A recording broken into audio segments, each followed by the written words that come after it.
একজন স্মার্ট গৃহিণীর মতন আমি কিন্তু আমার পুরো বাড়িকে কোনায় কোনায় একদম যাকে বলে পরিষ্কার, সেই পরিষ্কারটা আমি রাখার চেষ্টা করি।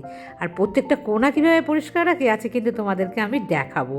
আর তার ফলে কিন্তু আমার বাড়ি এত চকচকে থাকে। তো বন্ধুরা, এখান থেকে তো সবজি আমি নিয়ে নিচ্ছি, তোমাদের দেখিয়েছি যেগুলো লাগবে সেটা আমি এরকম সরিয়ে সরিয়ে নিয়ে নিচ্ছি। তারপর কিন্তু আমি কী করবো দেখো, যে কাপড়টা দিয়েছিলাম ওপরটা তোমাদেরকে বলেছি আবার কিন্তু খুব ভালোভাবে সবজিগুলো ঢেকে দেবে। যদি ভালোভাবে সবজিটা ঢাকো তাহলে কী হবে, হাওয়াটা লাগবে কম, আর তাতে কিন্তু সবজিটা ভালো থাকবে বেশি দিন। শুভ সকাল বন্ধুরা, আশা করছি তোমরা সবাই খুব ভালো আছো, আর আমিও বেশ ভালোই আছি। আরও আর একটা সুন্দর সকাল আমার সমস্ত মিষ্টি মিষ্টি বন্ধুদেরকে সাথে নিয়ে শুরু করছি আজকের আরেকটি নতুন ব্লগ। আর আজকে কিন্তু আমি একদম সকালবেলা, মানে হেনা আসেনি এখনও, আমি আটাটা মেখে রেখে যাব। আর হেনা আসার আগে যদি আটাটা না মাখি তাহলে কিন্তু আমার আর পরে আটা মেখে রুটি করতে বিরক্ত লাগে, আমার মানে ভালো লাগে না করতে। তো সেই কারণে আমি এখন মনে আছে আজকে তো মেখে নিচ্ছি। আর কুমড়ো বার করেছে, দেখেছো না, কুমড়োর একটা সবজিও বানিয়ে রেখে যাব।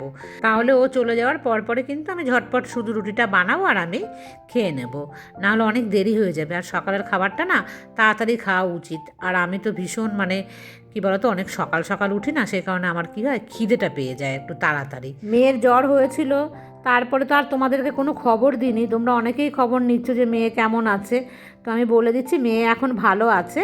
মেয়ের কিন্তু জানো তো বেশ কয়েকবার কিন্তু ঘন ঘন জ্বর ওখানে আসলো। তোমাদের তো বলেছি মেয়ে কথা শোনে না, আমার যতদূর মনে হয়। তবে আমি তো আমার মেয়ের কথা কিন্তু দেখো, আমি তোমাদের সাথে সবটাই শেয়ার করি, যেরকম আমার মেয়ে সেরকমই। আমি কিন্তু কোনো বাড়িয়ে বলি না বা কমিয়েও কিছু বলি না। তবে আমার মেয়ে কিন্তু ভীষণই শান্ত, খুব কথা বলে না। আমি অনেক বেশি কথা বলি, আমার মেয়ে কিন্তু এর অর্ধেক কথাও বলে না বন্ধুরা। আর হচ্ছে মানে ওর বন্ধু বান্ধব যারা আছে সবার সাথেও সবাই জানে যে আমার মেয়ে একটু কম কথা বলে। আনন্দ ফুর্তি সবই করে, কিন্তু ওদের মধ্যে মানে এই বয়সে তো সবাই অনেক বেশি কথা বলে, আমার মেয়ে সেই আন্দাজে কম কথা বলে। ও একটুখানি কী বলো তো, মানে একটুখানি ধীর স্থির, বা চট করে কোনো কিছু যে মুখের ওপরে বলে দেবে কাউকে, তা কিন্তু ও একদমই নয়। আমি যদি বলে দিই যে তুই বলবি, ও কিন্তু তাও বলতে পারবে না। তো এই বয়সটা এরকম হয় না অনেকেই, কিন্তু ওরই বান্ধবীরা আছে আমার কাছে আসতো, কী সুন্দর আমার কাছে এসে বলতো, ও আন্টি আমার খিদে পেয়েছে, কিছু দাও তো খাবো। বন্ধুরা, আমি না হট করে রুটিটা বানিয়ে নিয়ে চলে আসলাম, এই ঘরে বসে খাচ্ছি, জানলা দিয়ে একটুখানি রোদ আসছে।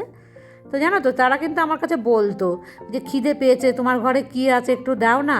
তো আমি হয়তো কিছু আছে, এটা এটা খাবি, তার ভালো লাগলে সে বললো খাবো, আর না হলে বলতো না আন্টি এটা খাবো না আমি, তুমি অন্য কিছু দাও। আজ পর্যন্ত আমার মেয়ে কিন্তু এ কথা কাউকে বলতে পারবে না।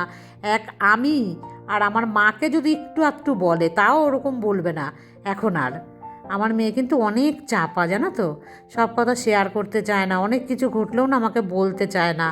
আমি অনেক বলে বলে মানে একদম বন্ধুর মতন হয়ে বলি, তারপরেও জানো তো এতটা চাপা কেন, যে এরকম চাপা হয়েছে আমি জানি না। তবে আমার বর কম কথা বলে, তবে আমার বর কিন্তু একদমই চাপা না, আমার বরের পেটে কোনো কথা থাকে না, ওর পেট গুড়গুড় করে, ও কিন্তু সব কথা সবাইকে বলে দেয়। তবে আমি কম বলি আমার বরের চাইতে। আর আমার মেয়ে তো মানে মুখের মধ্যে সেলোটেপ রাখে না, সেই সেলোটেপ দিয়ে মনে হয় আটকে রাখে, মানে ও বাড়ি করবে না কথা, এরকম। মানে আমরা বাড়িতে তিনজনা তিন রকম। আমার বাড়ির পেছনটাতে যে জল দেখতে পাও না, নদীর মতন, তার পাশে কিন্তু একটা মাঠ আছে। ওই মাঠের মধ্যে বন্ধুরা অনেক শেয়াল ছিল এক সময়। তো চৈতালি আমার কাছে জানতে চেয়েছিল যে আমার এখানে শেয়ালের ডাক শুনতে পাই কি না। তো আমি তো ধরো এখানে এসেছিলাম 15-16 বছর হয়ে গেছে, কৃষ্ণনগরে এসেছি। প্রথম যখন এসেছিলাম আমার এই নিজের বাড়িতে বাড়ি করে, তাও তো 12-13 বছর হয়ে গেছে, তখন কিন্তু এসে আমি শুনতে পেতাম শেয়ালের ডাক, দেখতেও পেতাম আমার বাড়ি থেকে যে ওপাশের মাঠটাতে শেয়াল দৌড়াদৌড়ি করছে। তবে এখন কিন্তু আর একটা শেয়ালও নেই, তাও হয়ে গেছে 4-5 বছর ধরে আর কোনো শেয়াল নেই, কারণ এখানে ঘন জঙ্গল ছিল, সব জঙ্গলগুলো তো কেটে দিয়েছিল, সেই কারণে ওরা কিন্তু এখান থেকে চলে গেছে অন্য কোথাও। এখন আর দেখাও যায় না, শোনাও যায় না। আমার এক মিষ্টি দিদিভাই, তার নাম হচ্ছে রূপা। তো রূপা দিদিভাই আমাকে কিন্তু মাঝে মাঝে বেশ সুন্দর সুন্দর কমেন্টস করে, আমার ভীষণ ভালো লাগে। তবে দিদিভাইকে আমি কমেন্টসের রিপ্লাই কিন্তু সবসময় দেওয়ার চেষ্টা করেছি, দিদিভাইয়ের নাম আমি ব্লগে বলিনি।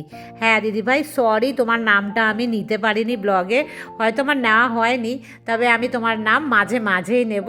তুমি আমার ওপরে একটুও কিন্তু রাগ অভিমান করো না, আমি তোমার ছোট্ট বোনের মতন, আমি যদি ভুল করি তুমি কিন্তু আমাকে ক্ষমা করে দিও। আর তুমি আমাকে মাঝে মাঝেই বলবে, আমি আমি তখন তোমার নাম নেব, তাছাড়াও আমি এমনিও তোমার নাম নেব। তুমি দিদিভাই আর আমার যে দেখো আমার ব্লগ, সেটা কিন্তু আমার কাছে অনেক বড় পাওয়া। তো দিদিভাই তোমাকে আমার অনেক অনেক ভালোবাসা, তুমি অনেক ভালো থেকো আর আমাকে কমেন্টস করো, আমি অবশ্যই কমেন্টসের রিপ্লাই তো দেবই, তার সাথে ব্লগেও বলবো। আর এখন তোমাদেরকে দেখাচ্ছি যে কড়াই আমি কিভাবে পরিষ্কার রাখতে পারি চকচকে। রান্নার 5-10 মিনিট পর যখন সবজিটা কড়াই থেকে নামিয়ে দেবো, দিয়েই সাথে সাথে আমি কড়াইটা দিয়ে দিলাম জলে। তারপরে দেখো খুন্তি দিয়ে স্কচ ব্রাইটটা দিয়ে চারিপাশে হালকা করে কিন্তু এইভাবে বুলিয়ে নিলে সাথে সাথে তখন কিন্তু যে তেল মশলার দাগ আছে সেই দাগটা উঠে যাবে। কিন্তু কড়াইটাকে যদি অনেকক্ষণ শুকিয়ে রাখো তারপরে জলে দাও, তাহলে কিন্তু দাগ উঠবে না প্রপারভাবে, তখন খুব ঘষতে হবে। আর দেখো আমি তোমাদেরকে দেখাচ্ছি যে হালকা, আমি কিন্তু ডিটারজেন্ট দেইনি, দেখছো কীরকম পরিষ্কার হয়ে গেছে। এরপরে মাছ দিয়ে তো ওটাকে আরও পরিষ্কার হয়ে যাবে। তো এই নিনজা টেকনিকটা কিন্তু তোমরা ইউজ করো, দেখবে ভীষণ হেল্পফুল হবে। কারণ হচ্ছে আমি তো হাউস হেল্পারকে দেবো, তবুও আমি করে রাখি, কারণ কড়াইটা চকচকে থাকলে তো সে কড়াইতে রান্না করতে নিজেরও যেমন ভালো লাগে, অন্য কেউ এসে বাড়িতে দেখলেও দেখবে সেই কড়াইটা চকচকে, বলবে না এই বাড়ির গৃহিণী কিন্তু ভীষণ পরিষ্কার। তো এই প্রসেসে করবে, তারপরে কড়াইটাকে ভিজিয়ে রাখো, যদি হাউস হেল্পার আসে তাকে দেবে, আর না হলে তুমি মেজে ফেলো। তো এই জিনিসটা কিন্তু প্রথমেই করবে। আর অনেকেই বলবে যে কড়াই সাথে সাথে গরম কড়াই যদি জলে দিই কড়াই খারাপ হয়ে যাবে। কড়াই কখনো খারাপ হয় না। আমি কিন্তু আজকে 20 বছর ধরে করছি, মানে আমি যবে থেকে রান্না শিখেছি তবে থেকে কিন্তু আমি গরম কড়াই দিই, কিচ্ছু হয় না, এতে কড়াই কিচ্ছু খারাপ হয় না। এমনি যে অনেক বছর ব্যবহার করলে কড়াই যেরকম খারাপ হয় আস্তে আস্তে সেইভাবেই কিন্তু হবে। তারপর বন্ধুরা দেখো আমি চলে আসলাম কোথায়, এই যে ঘরের কোণা কোণা আমি কীভাবে পরিষ্কার রাখি দেখো। কারণ এই কোণা কোণাগুলো তো রোজ পরিষ্কার হবে না, এটা হয়তো 15 দিন 7 দিন কি 1 মাস, তার বেশি কিন্তু রাখবে না একদমই। যদি অনেক বেশি দিন রাখো তাহলে কিন্তু দাগটা উঠতে চাইবে না। তো দেখো কী করছি, এরকম একটা ব্রাশ বন্ধুরা তোমরাও কিনে নেবে। এটা দাম বেশি ছিল না, 70 না 75 টাকা এরকম দাম ছিল। এরকম একটা কিনে নিলে 8 থেকে 10 বছর যাবে। তো দেখো এবার প্রথমে কিন্তু ঘষে নিয়েছি, তারপরে আমি ঝাড়ু দিয়ে ধুলোগুলোকে সরিয়ে দিচ্ছি। তারপরেও দেখলাম দাগ লেগে আছে, আর এই যেগুলো বর্ডারগুলোর ওপরে তো আমি স্কচ ব্রাইট দিয়ে হালকাভাবে কিন্তু দেখো একটা ভেজা স্কচ ব্রাইট দিয়ে আমি আস্তে আস্তে করে অল্প একটুখানি আমি দিয়েছি ডিটারজেন্ট, মানে একদম হালকা, ফেনা হয়ে গেলে তো আবার মুশকিল। তো এইভাবে কিন্তু খুব ভালোভাবে আমি ডলে নিলাম। তারপর যে নিচের পোর্শনটা আছে সেটাকেও দেখো আমি এরকম মপ দিয়ে মুছে নিয়েছি ভালোভাবে। এবার আমি দেখো একটা ভেজা কাপড় দিয়ে বেশ 2-3 বার করে কিন্তু আস্তে আস্তে মুছে নিচ্ছি। ওই যে ডিটারজেন্টে হালকা দিয়েছিলাম তাই সেই কারণে একটু দেখবে ফেনা ফেনা বোঝা যাবে না, তবু একটা স্লিপি ভাব থাকবে। তো সেটাকে আমি মুছে দিলাম। আর এখানে যেহেতু জুতো পরে পাড়িয়েছি আমি, তাই আবার একবার মুছে নিলাম ভালোভাবে। আর তারপর দেখো ভাতটা হয়েও গেছে, মানে ওই কাজটুকু করতে করতে এই একজনের ভাত না বেশি কিন্তু টাইম লাগেই না। তো তারপরে আবার আসলাম এই ঘরটা একটুখানি আমি ক্লিনিং করব।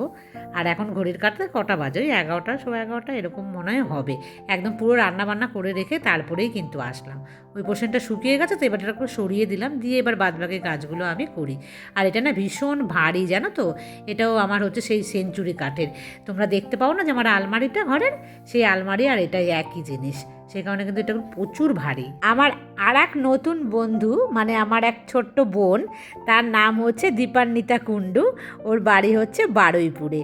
তো আমাকে ও বলেছে যে দিদিভাই তুমি আমার নামটা নিও, আর আমার যে মাছটা আমি রান্না করেছি ওই মাছটার নাম বলেছে কাচকি মাছ।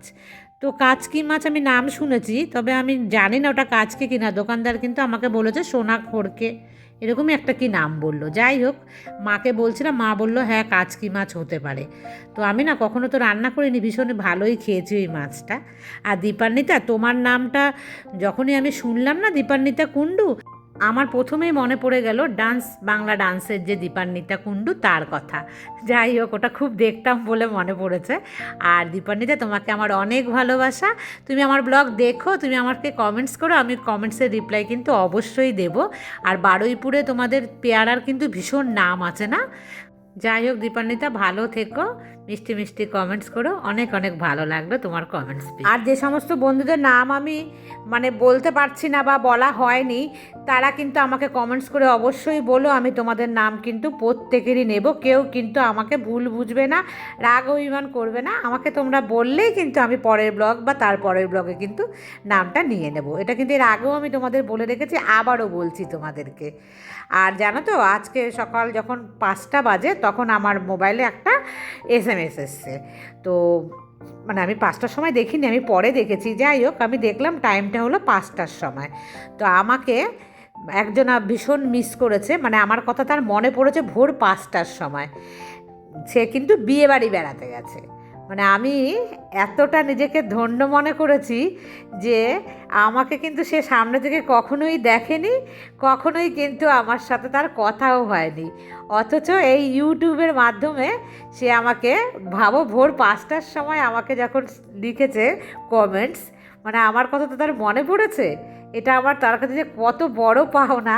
আর বন্ধুরা, এটা বলে নিই, দেখো যে আমি কিন্তু ওয়াশিং মেশিনের ভেতরটাও মুছে রাখছি, যেহেতু আমার ওয়াশিং মেশিন তো বেশ কয়েকদিন পর পর পরিষ্কার হয়। যদি জলটা লেগে থাকে না, স্টিলটা কিন্তু জং পড়ে যেতে পারে, তবে দামি স্টিল, এটা জং পড়ার চান্স নেই। তবুও আমি কিন্তু মুছে পরিষ্কার করে এইভাবে রেখে দিই।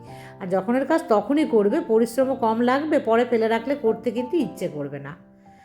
আর আমার জানেমান চৈতালি কিন্তু আমাকে যে কমেন্টস করেছে ভোর 5টার সময়, এটা কিন্তু অনেক বড় ভালোবাসা। আর এই ইউটিউবে না আসলে এই ভালোবাসা কিন্তু পেতাম না। আর তুমি ভীষণ ভালোভাবে বিয়েবাড়ি কাটাও, আনন্দ করো, আর কি কি করলে জানাবে। আর ও কিন্তু খুব তাড়াতাড়ি মনে হয় দিদুন হবে, তো সেই সুখবরটাও আমাকে কিন্তু অবশ্যই দেবে। আমি কিন্তু এই সুখবরের কথা আমার মাকেও জানিয়েছি যে চৈতালি আমাকে বলেছে, আর চৈতালি যদি দিদুন হয় তার সাথে সাথে আমিও তো একটা ছোট দিদুন হব। তো সেটাও কিন্তু আমি জানার জন্য মানে ভীষণই উৎসাহর সাথে আছি যে কখন শুনবো সুখবরটা। আর এখন কটা বাজে? 7টা বাজে। তো এই সময় কিন্তু আমি এসে দেখো পাল্টাচ্ছি বিছানার চাদর, জামা কাপড় যা ভাঁজ করা সমস্ত কিন্তু এখন করব। এডিটিংয়ে বসেছিলাম, আর তোমরা তো জানোই ওটা অনেক কঠিন কাজ, খুব সূক্ষ্মভাবে করতে হয়, অনেক টাইম লেগে যায়। আর এই চাদরটা তো পাল্টে দিলাম, কারণ এই চাদরটা পুজো থেকে কিন্তু পাতা ছিল। তো এতদিন পাতা থাকার ফলে কিন্তু এর মধ্যে তো পোকামাকড় টিকটিকি একদম কনফার্ম যে এর ওপর দিয়ে কিন্তু গেছে। এখানে বসি না, কিন্তু কি বলো তো, অনেক সময় যে ছাদের থেকে জামা কাপড় এনে রাখলাম না, তখন এখানে রাখলাম, তারপরে আবার ওই ঘরে নিয়ে গেলাম। তো এই সমস্ত আবার পোকামাকড়ের মানে পয়জনটা লেগে যাবে না, সেই জন্য কিন্তু আমি পাল্টে দিলাম। আর কি বলো তো, বাড়িতে তো লোকজন থাকে না, লোকজন থাকলে অবশ্যই সপ্তাহে সপ্তাহে কিন্তু আমি পাল্টাতাম। একার জন্য তো নোংরা তো তেমন হয় না বলে কিন্তু আমি আর তুলি না। আর জানোই তো, বেশি সুতির জিনিস কাচলে কিন্তু মানে একদম কালার ডিসকালার হয়ে যায়।